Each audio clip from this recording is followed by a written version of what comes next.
우리나라에서 3년 만에 다시 메르스 환자가 발생하면서 불안감이 커지고 있습니다. 정부는 감염병 위기 경보를 관심 단계에서 주의로 격상시키고 확산 방지에 총력을 기울이고 있습니다. 네. 한편 다음 주 정상회담을 앞두고 주목을 받았었던 판문점 선언의 국회 비준동의 문제는 정상회담 이후에 논의하기로 여야가 합의를 했습니다. 오늘의 이슈 김성환 시사평론가, 바른미래당 이준석 최고위원과 함께 해보겠습니다. 안녕하십니까? 네, 안녕하세요. 오셨습니까? 주말에 깜짝 놀랐습니다. 메르스가 3년 만에 다시 발병한 게 확인이 됐는데 일단 간단하게 지금 현재 정부의 대응 어떻게 판단하십니까?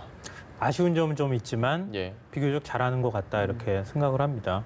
뭐 이낙연 총리도 얘기했던 것처럼 과하게 대처하는 게 오히려 낫다는 거잖아요. 그러니까 특히 국민의 안전과 생명이 걸려 있는 문제이기 때문에 정부가 이런 문제에 있어서 더 적극적으로 나서는 거는 아마 많은 분들이 다 양해를 하실 거라고 보는데요. 다만 이제 정부가 지금 적극적인 대처를 하고 있는 부분에 대해서는 평가할 만하지만 검역 과정에서 공항으로 들어올 때 조금만 더 그 메르스 감염자로 드러난 남성에 대해서 조금 더 관찰을 더 하려고 노력을 했더라면이라고 하는 아쉬움이 남을 수밖에 없을 것 같습니다. 물론 이제 그 열흘 전에 설사 증세가 있었다, 지금은 괜찮다 이런 식으로 얘기했다 하더라도 메르스라고 하는 것을 항상 염두에 뒀더라면 혹시 의심을 해볼 만한 상황이었을 거라고는 생각이 되거든요. 그러면 조금 더 검사를 한다거나 이런 노력을 했으면 어땠을까 하는 생각이 들고요. 또 메르스 같은 경우에는 사실은 항상 쫓아다니면서 모든 국민을 감시할 수는 없잖아요. 그러면은 그 본인 스스로가 감염 의심 증상이 나타났을 때 신고자의 대처도 상당히 중요한데, 신고자가 공항을 빠져나오자마자 택시를 타고 또 삼성서울병원에 미리 알리고 또 감압 병실로 바로 들어가고 이렇게 하는 과정은 굉장히 대처를 잘했다고 보는데 다만 본인이 의심 증상을 느꼈다고 해서 부인한테 마스크 쓰고 오라고 하고 부인이 갖고 온 자가용을 타지 않고 택시를 본인이 따로 이용하는 거나 이런 태도들이 있었다고 하면은 조금만 더 처음에 공항에 들어올 때 검역 당국에 내가 좀 약간 의심스럽다는 것을 좀 강하게 어필했더라면 지금처럼 이렇게 조금 더 사태가 확산되지 않도록 만들 수도 있지 않았을까 하는 그런 아쉬움은 여전히 남는 것 같습니다. 이준석 전 위원장에서 최고위원으로 돌아오셨는데 일단 뭐 간단하게 축하하다 말씀드리고 어떻게 생각하십니까? 지금 정부의 대응은? 사실 신종플루라고 우리가 예전에 알고 있던 질환도 보면은 그다음에 인플루엔자 A라고 이제 이름이 바뀌는 이런 과정 겪었는데 결국에는 메르스라는 것도 우리가 한번 경험해본 이제 질병입니다. 그렇기 때문에 어떻게 대처해야 되는지 아까 말했듯이 이제 병실 자체도 이제 보면은 감압병실이 있는 것 자체, 음압병실이 있는 것 자체가 차원이 다르다. 그러니까 대응 자체는 앞으로 갈수록 좋아질 겁니다. 근데 이제 정부의 재난 대처 능력이라는 거는 이런 시스템화된 것들이 조직적으로 움직일 수 있느냐라는 건데 지금까지는 대응에 있어서 크게 문제되는 점은 없습니다. 다만 이제 우리가 모르는 질병이나 이런 것이 어떻게 발원했을 때 그럴 때 정부의 대응이 지금같이 조직적일 수 있느냐, 그게 정권의 이제 우리가 소위 말하는 재난 대응 능력을 평가할 수 있는 그런 잣대가 되겠죠.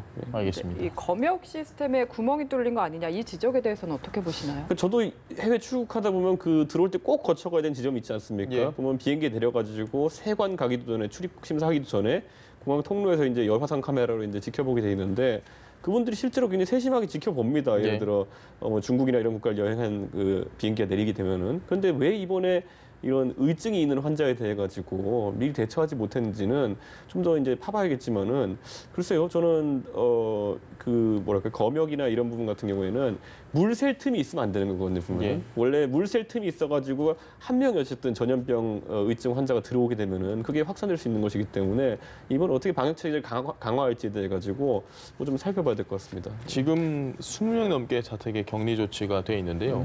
물론 뭐 안전과 생명이 가장 중요하지만 당장 이분들 중에는 뭐 생계에 좀 지장이 있는 분들이 있을 수도 있고 이런 경우에 정부의 지원안이 있어야 된다고 생각하는데 어떻게 보십니까? 이미 지원안이 만들어져 있습니다. 2015년도에 메르스 사태 터지고 이듬해에 법을 개정을 해서 생활 지원을 할 수 있도록 해놨거든요. 예를 들면 직장인 같은 경우에는 유급휴가를 다녀올 수 있도록 하고 치료를 위해서 사용하는 비용에 대해서 국가가 보전을 해준다거나 이런 대책이 마련이 돼 있고요. 다만 이제 유급휴가가 안 된 경우에는 이제 생활비 보조가 있지만 유급휴가인 경우에는 이미 회사에서 보조를 받는 거나 마찬가지잖아요. 그런 경우에는 이제 예외로 하고 있는 것으로 알고 있습니다. 그러니까 우리가 한번 이제 경험을 해본 게 이런 문제에 있어서 굉장히 대처를 좀 잘할 수 있는 계기가 된 것 같은데요. 앞서도 이제 잠깐 뭐 이 최고위원도 말씀하셨지만 바이러스 관한 질병은 사실은 앞으로도 계속 더 많이 생겨날 것이거든요. 근데 그 증상을 우리가 다 가늠하기가 좀 쉽지가 않습니다. 예. 더군다나 전 세계가 이제 하루 생활권으로 다 묶였다고 할 만큼 이동하는 사람들이 엄청나게 많이 늘어났거든요. 근데 이런 문제에 있어서 이번 메르스뿐만 아니라 또 다른 이제 원인 불명의 바이러스가 발생했을 때 어떻게 대처할 것인가 이런 것까지 염두에 두고 매뉴얼을 만들고 행동으로 옮겨야 한다는 것이고요. 이번 사태 때도 이제 우리가 경험하는 게 앞서도 제가 잠깐 지적했지만 본인 스스로가 이상 증세를 느꼈을 때 적극적으로 알리는 시민의식이 굉장히 중요하다는 겁니다. 공항에 들어오는 모든 사람을 전부 다 붙잡고 다 검역을 할 수는 없잖아요. 그러니까 들어올 때 검역소에 내가 이상 증상이 있다고 하는 것을 체크할 필요가 있다는 거예요. 체크하고 그걸 이제 검증해가는 과정에 있어서는 검역 당국이 좀 더 철저하게 검증하는 과정이 필요할 수도 있다. 그런 부분에 있어서 국민들의 인식이라든가 이런 부분들도 많이 개선돼야 할 것 같고요. 또 그 이후에 매뉴얼이라고 하는 거, 국민들의 행동 요령 같은 것도 많이 좀 홍보가 돼야 될 필요가 있을 것 같아요. 이번 같은 경우도 만약에 공항에서 빠져나와가지고 일반 그냥 공항 버스를 타고 이동했더라면은 훨씬 더 많은 접촉자가 늘어날 수도 있었거든요. 다행히 이제 택시를 불러서 바로 이제 병원에 가고 병원에 미리 연락을 했다는 그런 점에 있어서 굉장히 대처를 잘했는데 그런 것도 국민들이 좀 머릿속에 일종의 매뉴얼처럼 기억을 하고 계셨으면 좋을 것 같습니다. 알겠습니다. 네, 이제 앞으로 2주 정도가 고비니까요. 잘 넘기길 바라보겠고요. 이슈 넘기겠습니다. 어제가 북한 구구절이었는데 ICBM이 등장하지 않았고 수위 조절한 데 대해서 트럼프 대통령도 고맙다 이렇게까지 이야기를 했습니다. 분위기 좀 어떻게 파악하고 계십니까? 그렇죠. 결국에는 이제 정상회담을 앞두고 좀 더 상호주의 원칙에 따라 가지고 어떻게 이제 서로 성의를 보일 것이냐를 가지고 지금 뭐 남북 그리고 미국까지 이제 고민하고 있는 것 같습니다. 근데 북한은 최근에 보면은 그 미사일 시험장의 엔진 연소 실험장을 폐쇄했다라고 이야기했다가 그것이 이제 대북 매체, 미국의 대북 매체에 의해 가지고 사실 일부만 해체한 것이고 대부분의 기능은 남아있다라는 것이 밝혀지면서 그 진정성에 대해서 이제 의심을 받는 상황이었거든요. 그렇기 때문에 미국의 뭔가 적극적인 제스처가 필요했고 사실 북한 입장에 봤을 때는 이제 70주년, 이 결국에는 정부 수립 70주년 북한 입장에서는 그 열병식이라는 게 사실 굉장히 중요한 이벤트거든요. 그런데 거기서 평소 늘 하던 대로 무기 과시하고 대민 선전을 해야 되는 상황에서 하지 않았다는 거는 미국 입장에서 굉장한 어떤 성의라고 받아들일 요소가 있기 때문에 저는 그런 선택을 한 것으로 보입니다. 그런데 이제 결국 제가 봤을 때는 정상회담이라는 그 장을 앞두고 과연 그 미국이 만족스러운 단계까지 갈 수 있겠느냐. 미국이 만족스러워할 정도로 왜냐하면 지금 미국이 요구하는 뭐 핵리스트를 제출하라든지 이런 것들 이건 사실 중간 단계를 보기보다는 거의 최종 단계의 해결 단계거든요. 그렇기 때문에 거기에 이르기 전에 보여줄 성의가 더 있느냐는 한번 지켜봐야 될 것 같습니다. 알겠습니다. 북한의 성의 표시가 좀 나쁘지 않았다고 판단하십니까? 저는 굉장히 국제사회에 상징적인 조치를 취했다고 생각합니다. 김정은 위원장이 특사단 만나가지고 국제사회가 나의 그 진심을 알아주지 않는다, 답답하다. 이런 표현까지 사용을 했잖아요. 사실 북한 최고 지도자가 이렇게 솔직한 얘기를 외부로 한다고 하는 것은 굉장히 이례적인 일입니다. 그만큼 우리는 비핵화에 대해서 진정성을 갖고 있다. 근데 우리만 다 할 수는 없지 않느냐. 그러니까 상대국 미국도 종전선언에 대해서 우리한테 성의를 보여달라라고 하는 게 북쪽의 요구인 것 같습니다. 근데 이제 미국 쪽에서 바라볼 때는 종전선언에 대해서 좀 더 성의 있는 구체적인 성의를 보여달라고 하는 것인데요. 예를 들면 이제 핵 리스트를 제출해 달라고 하는 게 이제 미국 쪽의 구체적인 요구인 것 같아요. 근데 북쪽에서는 그거 절대로 지금 현재 못 하겠다는 거잖아요. 왜냐하면은 핵 리스트를 제출하면은 어디에 핵이 있는지 다 드러나 버리는데 우리가 갖고 있는 모든 카드를 보여주고 우리가 어떻게 지금 비핵화를 하느냐. 행동 대 행동의 원칙이 있어야 하는데 우리가 상응하는 조치를 우리한테 취해 달라고 얘기하는 것 같습니다. 결국 이제 종전선언을 어떻게 할 것인가에 관한 문제인 것 같은데요. 문재인 대통령이 이번에 정상회담을 가기 전에 미국과 북쪽에서 뭔가 새로운 돌파구를 만드는 노력이 아마 가시적인 뭔가 노력이 있어야 될 거라고 보고요. 그래야 문재인 대통령의 정상회담도 일종의 빛이 나게 되지 않을까.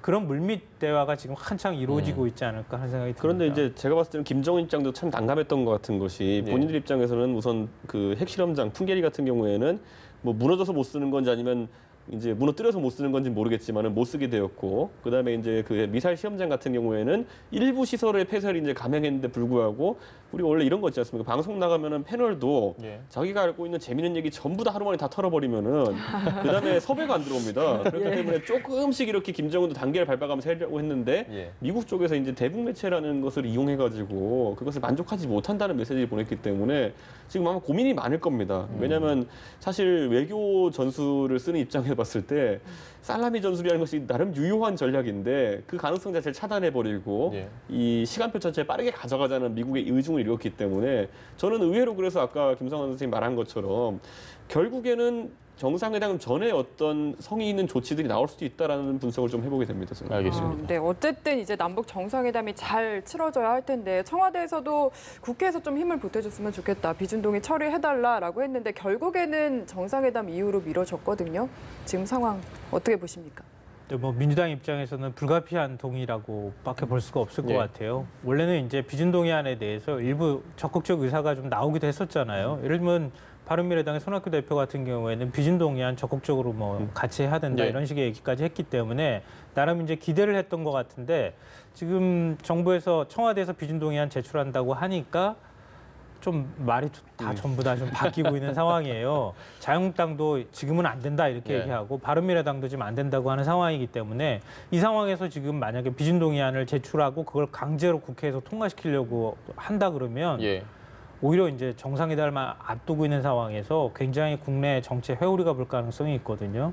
그러니까 일단은 좀 정상회담 결과를 놓고 3차 정상회담 결과를 가지고 다시 한번 비준동의안을 국회에 제출하는 형태로 한다거나 아니면 비준동의안을 제출해 놓은 상태에서 야당의 동의를 구하는 절차가 좀 필요하다 이렇게 본 것 같습니다. 김관영 비준동의안 관련해 가지고 두 가지 이제 그 반대하는 사람들 두 가지 관점이 있는 게 거기에 부속되는 예산 같은 것들이 명확하지 않기 때문에 선뜻 동의하기 어렵다 의회 입장에서 첫째고 둘째로는 관점 자체가 비준동의안을 동의해달라고 하는 북한의 어떤 요구에 의한 것이라면은 이게 상당히 문제가 있다고 보는 것이 왜냐하면 북한이 8월 말부터 이제 노동신문 사설이라는 걸 통해서 이야기하는 것을 보면은 지금까지 남북 대화가 잘 되다가 안 되다 이랬던 것이 남한의 정권 교체가 일어나게 되면은 우리나라의 정권 교체가 일어나게 되면은 합의했던 것이 준수되지 않았기 때문에 파탄이 났다라고 이제 분석을 그들은 했거든요.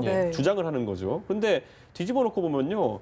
보수 정권으로 정권이 교체돼서 그렇게 된 것이 아니라 예를 들어 노무현 정부 말기에 보면은 그때 핵실험 했잖아요. 보면은 김대중 정부 때도 보면은 연평해전 일으켰죠. 그러니까 결국에는 북한의 결정적 도발들 때문에 이런 그 남북 화해 무드가 깨진 것인데 그 원인 자체를 엉뚱하게 이제 남북 정치 세력의 교체에 의해서 그렇게 했다라고 하는 인식 자체가 정치권에서는 받아들이기 어려운 부분이 있습니다. 보면은 그렇기 때문에 저는 남북 관계 파탄의 책임 자체를 어디다 씌우느냐의 이런 문제이기 때문에 비준동의안에 이렇게 동의해야 되는 이유로 북한이 남한의 정권 교체를 삼은 것 자체는 굉장히 부적절했다. 그래서 정치권에서는 딜레마가 있는 것 같습니다. 앞으로 미래지향적으로 가자는 예를 들어 손학규 대표도 그런 말씀을 하신 거거든요. 그런데 그에 반해서 이것이 만약에 홍익표 이제 수석 대변인이 가가지고 라디오에서 그런 말씀하셨어요. 북한 측에서 신뢰를 하지 못하는 것 같으니까 우리가 이런 비준동의안을 처리해야 된다고 이제 북한의 관점이거든요. 근데 그거는 그러니까 의회에는 자존심이 있는데 그렇게 접근하는 건 곤란하다 이런 생각인 것 같습니다. 그 바른미래당 최고위원이 나오셨으니까 지금 바른미래당 상황을 좀 저희가 봐야 될 것 같습니다. 김관영 원내대표가 처음에는 결의안 통과를 이야기를 하면서 중재를 좀 하려고 했는데 이 구분도 참 잘 안 돼요. 잘 결의안 통과와 비준동의안 통과 이게 어떤 차이가 있는 건지 좀. 그러니까 비준이라는 건 우리가 보통 조약에 대한 것을 이제 쓰는 것이기 때문에 어쨌든 외교라는 것은 대통령이 가진 고유의 권한 아니겠습니까? 그로 인한 것을 의회도 동의한다. 의회의 역할이 뭐겠습니까? 나중에 예산을 편성하고 그를 근거로 한 많은 법들을 만들어내는 곳인데 의회가 동의한다는 것을 선명하게 보여주는 것이기 때문에 어느 정도는 그 선언에 종속되게 됩니다. 앞으로 의회의 활동이라는 것이. 그런데 반대로 이제 결의안이라는 거는 방향성을 제시하는 거기 때문에 그런 어떤 법적 구속력이라는 게 좀 덜한 그런 형태라고 볼 수 있을 것 같습니다. 알겠습니다. 그 갑자기 근데 이게 정상회담 후로 넘긴다는 게 사실 중간에서 어쨌든 바른미래당이 민주당 손을 들어주면 어느 정도 갈 수 있는 상황이었던 거 아닌가요? 그렇죠. 문희상 국회의장이 비준동의안을 표결에 붙일 수도 있다 이런 식의 얘기를 한 적이 있거든요. 그러니까 만약에 바른미래당까지 이번에 동의를 했다 그러면은 아마 그랬을 가능성도 저는 있어 보여요. 물론 이제 그런 측면이 있을 겁니다. 자유한국당 입장에서 그걸 적극적으로 막았을 때 돌아오는 어떤 반사이익이든 네. 뭐든 또 국내 부담스럽죠. 굉장히 좀 정치적으로 논란이 많이 생기기 때문에 그것도 사실은 부담스럽죠. 왜냐하면 3차 정상회담을 앞두고 뭔가 가시적인 성과를 내기 위해서 문재인 대통령이 노력을 해야 되는 상황인데 잔치를 열려고 하는데 미리 가가지고 뭐 싸움을 한다거나 이렇게 해버리면은 잔치 분위기가 안 살잖아요. 네. 근데 결국은 이제 다 같이 동의를 얻는 과정이 필요할 텐데 아마 제가 볼 때는 청와대나 여당 쪽에서는 지난번에 여야 5당 원내대표 회동했잖아요. 문재인 예. 대통령이. 그때 마지막 3번 합의안에 3차 남북 정상회담 적극적으로 지원하고 남북 정당 간 교류도 활성화하겠다 이렇게 돼 있었거든요. 그 얘기는 뭐냐 하면은 사실 비준동의안 문제하고 또 같이 원내대표들이 북에 가서 예. 북쪽 정당 대표들이든 북쪽 관계자들 같이 만나는 것까지 상정하고 그것에 대한 합의를 한 것이라고 본 거예요. 청와대하고 여당에서는. 근데 지금 이제 얘기가 다 뒤집어지니까 약간 좀 약속을 깬 거 아니냐 이렇게 좀 생각할 여지가 있는 거예요. 바른미래당 내부에 좀 공개해 주실 만한 재미있는 얘기는 없습니까? 근데 사실 정당의 대표가 가지고 아까 김 선생님 말한 것처럼 정당 교류하는 것도 꽤 의미가 있을 겁니다. 예. 근데 사실 북한이라는 그 집단의 그 특수관계상 예를 들어 정당 대표가 간다고 한다 하더라도 북한에서 누굴 만날지도 확정이 잘 되지도 않습니다. 예. 이런 상황에 정당이라는 것은 어쨌든 자존심이 있는 정체들인데 예. 여기 가서 북한에 가서 예를 들어 우리가 예측할 수 있겠지만 자유한국당 대표가 가가지고 절로 이렇게 환영받지는 않을 것 같거든요. 근데 누구도 못 만나고 나왔다. 예를 들어 혼밥하고 나왔다. 예. 이런 무슨 문제가 또 생기겠습니까? 그렇기 때문에 이런 부분이 합의가 되기 어려운 남북관계 특성상 예. 아마 자유한국당이 선뜻 나서진 않을 것이다. 그렇기 때문에 자유한국당이 가지 않으면은 사실 큰 의미는 없습니다. 그 안에서. 왜냐하면 이제 1야당을 설득하지 못했다는 오히려 예. 정치적 손해를 보는 것이기 때문에 저는 그래서 정부에서 이미 이 건에 대해서는 합의를 구하기는 어려워졌다. 이런 생각이 듭니다. 근데 지난번에 4.27 판문점 회담 때 그때 만찬에 김성태 원내대표 초청 안 했다고 그때 또 뭐라고 했잖아요. 네. 그러니까 이번에 이 북쪽에 가는 평양에서 하는 정상회담이잖아요. 예. 그때 가서 같이 만찬도 하시고 그럼 어떻겠냐고 얘기하는데 난 그건 또 안 하겠다 이렇게 얘기하면 좀 그렇잖아요. 지난번 4.27 회담 때는 그때는 비판 성명도 내고 그랬잖아요. 정치는 생물이기 때문에 아직 시간이 있어서 이게 또 어떻게 바뀔지 모르는 거거든요. 예, 저희가 좀 네. 팔로우를 한번 해보도록 하겠습니다. 네, 어쨌든 저희가 오늘 할 얘기가 많아서 또 한번 이슈로 넘겨보도록 하겠습니다. 예. 이 김성태 원내대표가 교섭단체 대표연설에서 출산주도 성장을 이야기를 했는데 이게 후폭풍이 계속해서 이어지고 있는 것 같습니다. 네. 여론조사를 했는데 반대 의견이 훨씬 많이 나왔고요. 일단 어떻게 보셨습니까? 저는 그 망치를 들고 있으면 세상에 다 못으로 보인다는 얘기를 하고 싶어요. 망치를 들고 있으면은 뭔가 자꾸 때리고 싶잖아요. 예. 뭔가 좀 튀어나온 것 같고 그거 해서 뭔가 이렇게 넣고 싶은 그런 이제 욕망이 생겨나게 되는데요. 자유한국당이 지금 소득주도 성장이나 현 정부의 경제 실정에 대해서 굉장히 지금 많이 비판을 하고 있는 입장이기 때문에 그거와 반대되는 우리만 부각될 수 있는 뭔가의 정책이나 프레임을 만들고 싶어 했던 것 같아요. 그걸 이제 출산 주도 성장이라고 하는 소득 주도 성장의 대척점에 서 있는 어떤 새로운 개념의 프레임으로 제시한 것 같은데 예. 뭐 여론조사 결과로도 나오지만 특히 30대의 반대가 굉장히 심하잖아요. 예. 근데 이거는 두 가지 원인인 것 같은데요. 첫째로는 그동안의 자유한국당이 보편복지에 대해서 굉장히 반대를 많이 했잖아요. 예. 아이들 이제 무상급식에 대해서도 반대하고 밥 한 끼 주겠다는데 그것도 못하게 하느냐 이런 얘기도 있었고 이번에 아동수당 주는 거에 대해서도 그것도 10%는 안 된다. 그래서 1,000억 원 정도 더 주면 되는 거를 1,800억이나 행정비용 낭비하면서까지 지금 이렇게 하는 거잖아요. 이런 문제에 대해서 자유한국당의 복지에 관한 어떤 철학이나 가치가 달라졌다 그러면 달라졌다는 걸 설명하고 얘기를 해라라고 하는 그런 의견인 것 같고요. 또 하나는 출산을 그러니까 출산을 성장의 개념으로 이해하는 것에 대해서 약간 좀 거부감이 있는 것 같아요, 국민들이. 그러니까 지금 돈을 1억 원을 준다, 뭐 한 달로 따지면 한 30몇만 원 정도 더 주겠다고 하는 얘기가 드는데 그거 받아서 지금 출산을 더 하겠다고 하는 인구가 얼마나 되겠느냐. 그러면은 지금 아이들을 돌보는 문제라든가 취업하는 문제, 또 결혼하고 또 그리고 집을 사는 문제까지 해서 그런 정책적인 어떤 진정성 있는 것들을 같이 패키지로 내놔야 그래야 이제 받아들여지는 것인데 너무 포퓰리즘적으로 돈만 주겠다는 식으로 받아들여질 위험이 있다. 그런 것 때문에 반발인 것 같아요. 자유한국당이 지금까지 가져왔던 정책의 궤와 너무 다르기 때문에 그런 거거든요. 예를 들어 지금 출산율 저하 때문에 적정 출산율에서 지금 보면은 한 매년 10만 명에 15만 명 정도 미달된다 이런 이야기가 나오는데 그러면 단순 1억씩 쳐도 10조에서 15조 정도 이제 추가 비용이 부담되는 거 아니겠습니까? 근데 아까 김 선생님 말한 것처럼 보편적 복지 자체에 대해 가지고 이제 거부감을 가지고 있었고 저는 그런 의미에서 봤을 때 정책 전환이라는 게 이렇게 급격할 수 있느냐. 저는 100% 이거는 자유한국당 내에서 논의도 잘 안 됐을 것이다. 김성태 원내대표가 그냥 소수와 이제 상의해가지고 의견을 냈을 가능성이 높다. 그렇기 때문에 오히려 이것이 국민 지지를 받았으면 자유한국당은 곤란스러운 상황이 될 수도 있었다. 근데 다행히 국민들이 현명하게 이 부분에 대해서는 애초에 좀 정치권이 포퓰리즘적 성격을 가지고 이야기했다는 판단을 내려가지고 조기에 이 문제는 뭐 잦아들 것 같습니다. 근데 이게 아다르고 어다르다고요. 똑같은 내용을 설명을 하더라도 가치를 어떻게 담느냐에 따라 결과가 달라질 수 있어요. 예를 들면은 지금 아동수당부터 시작해서 굉장히 많은 보육과 관련돼 있는 지원비가 들어가거든요. 그럼 차라리 그렇게 찔끔찔끔해서 될 문제가 아니라면 그러면 모아서 좀 이 지원하는 금액을 세금을 구조조정한 다음에 이걸 차라리 그렇게 주는 게 어떻습니까?라고 얘기하면 또 달라요, 얘기가. 왜냐하면 이런 얘기로 가게 되면은 뭐 나름 이제 찬반 논란은 있지만 기본소득 문제로까지 연결될 수 있거든요. 핀란드라든가 서구에서 미국에서도 그렇지만 차라리 많은 세금이 지원되는 그런 각종 지원금들이 있는데 오히려 그거를 하나로 통합해서 기본적인 생활비를 지원해 주는 게 낫지 않겠느냐라고 하는 얘기가 오히려 보수당 쪽에서 나와요. 근데 그런 문제들로 접근을 하면서 여러 가지 대책을 같이 내놨으면 아마 진정성을 달리 받아들였을 텐데 그냥 아이 한 명 더 출산시키기 위해서 이게 김성태 대표가 이렇게 가니까 안 되는 거예요. 갑자기 완전 이상한 사람처럼 돼버려서 그런데 이게 사실은 전라남도 해남군에서는 현금 지급을 통해 출산을 높이는 방식을 써서 성공적으로 어느 정도 수행했거든요. 그런데 다만 김성태 대표가 이 말을 꺼낼 때는 제1야당의 원내대표 말을 꺼내면은 모든 이 전국 단위가 된다는 사실을 약간 망각한 것 같아요. 해남 같은 경우에는 우선순위 조정을 해가지고 할 수 있는 정도의 지방자치단체지만은 대한민국은 그렇게 하기 어려운 것이 있다. 저는 그래서 아마 이거는 좀 제 생각에 논란은 남겠지만은 조기에 실현되기는 어렵다. 이런 저희가 이야기를 하다 보니까 굉장히 거대 담론으로 지금 좀 확산이 됐는데 진짜 논란이 되는 발언이 나옵니다. 한국당 김학용 의원이 젊은이들 자신이 잘 사는 게 중요해서 출산을 꺼린다라는 지금 발언을 해서 젊은이들이 아주 뿔이 많이 날 것 같습니다. 이게 한국판 아보카도 논쟁이에요. 그 2년 전에 호주에서 한 인구 통계학자가 지나다니면서 보니까 요즘 젊은이들은 호주 달러로 22달러, 우리 돈으로 한 2만 원 정도 되는 브런치 먹더라. 그거 돈 아껴가지고 집 보증금을 마련하고 집 사지. 왜 그거 가지고 돈 낭비하냐. 이렇게 했는데 그게 2년째 계속 논쟁이 됐었거든요.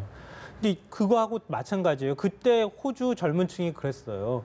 그거 아보카도 돈 아끼느라고 48년 동안 돈 아껴야 겨우 이제 집 산다고. 지금 이제 논쟁이 똑같은 논쟁이에요. 왜 젊은 층 지금 애 안 낳느냐. 그 가치관이 문제가 아니냐. 이렇게 얘기하는데 옛날에 우리 기성세들도 아이 낳는 것이 국가를 위해서 헌신하고 이런 것이라고 생각하기 때문에 아이 많이 낳는다. 이런 것까지 이제 비유해서 얘기했는데요. 제가 볼 때 생물학자들한테 가서 물어보면 인간의 종족 본능까지 얘기 나올 것 같아요. 그러니까 아이를 낳고 싶어 하고 자연스러운 현상 중에 하나인데 그거를 하지 못하는 거예요, 지금. 그럼 그거를 위해서는 굉장히 많은 지금 어려움에 봉착해 있는 거잖아요. 취업도 안 되고 결혼도 할 수 없고 집도 못 사고 여러 가지 조건들이 다 있는데 그걸 못 넘어가가지고 결국 허들을 넘지 못해서 아이를 못 낳는 건데 그 모든 허들을 다 내팽겨치고 다 밀어내고 난 다음에 왜 뜀박질 제대로 못하느냐고 얘기하면은 젊은 층이 화나죠. 꼰대라는 소리 나오는 겁니다. 한마디로 정리하시면 뭐라고 정리하실 수 있겠습니까? 평론가님께서 이 발언에 대해서. 이 발언요? 아마 김학용 의원이 주변에 아니 그냥 딸이 있다 그러면 딸한테 물어보면 어땠을까? 답을 그냥 얘기해주지 않았을까? 아니 근데 도대체 잘 사는 젊은이들 얼마나 많다고 해서 이런 얘기를 하는지도 저는 약간 의문인 게 사실 이제 정치인들 가운데서는 가끔가다 이게 레토릭이 나오긴 나와요. 예를 들어 요즘 젊은 사람들 외제차 많이 탄다 뭐 이런 것들. 그런데 뒤집어 봐보면요. 그 현실이 어떻게 발생한지도 생각해 봐야 되는 것이 사실 주택 구입에 대한 욕구 자체가 굉장히 젊은 세대가 줄어들었다는 것 자체가 포기에 가깝죠. 자산 축적에 대한 의지가 주택이라는 거는 사람이 살 수 있는 제일 비싼 재화 아닙니까? 그에 대한 포기가 이제 어느 정도 수요가 차로 넘어오고 이렇게 해서 착시 효과가 있는 것이지 과거에 비해 가지고 그런 부분은 굉장히 줄었습니다. 그러니까 저는 이걸 그런 어떤 소비에 대한 어떤 부분을 과소비로 받아들이는 것 자체가 제 생각에 정치권의 잘못된 시각이다. 저는 그렇기 때문에 지금 젊은 사람들은 주택 구입 포기할 정도로까지 지금 사람이 어렵다고 하는데 이런 식으로 지금 매너 문제, 태도 문제로 이렇게 몰아가는 거는 저는 굉장히 잘못된 인식이라고 봅니다. 저는. 네, 그럼 한마디로 또 정리를 해주신다면요? 좀 소통을 강화하셔야 될 것 같습니다. 젊은 세대. 굉장히 약한데요. 네. 부동산 폭등하는 거 그 대책이나 좀 먼저 내놓고 얘기하시면 좋겠어요.